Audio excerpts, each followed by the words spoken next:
कालिचोक भन्यो भने सुनकोशी र तामाकोशीको शिर नै कालिचोक हो। महाशक्ति भनेको त्यही जलकुण्ड हो।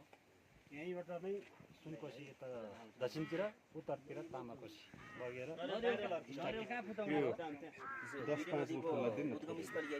उद्गम स्थल स्टार्टिङ पोइन्ट सुरु उता भेटिएन 10-5 यो बाल्ने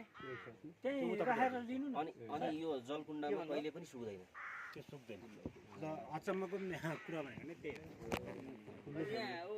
बाल्न कहाँ पाइने हो यो बाल्न कहाँ पाइने शक्ति भनौँ यहाँ चाहिँ यो जलकुण्ड यता घुमाउनु पाउँछ यहाँबाट।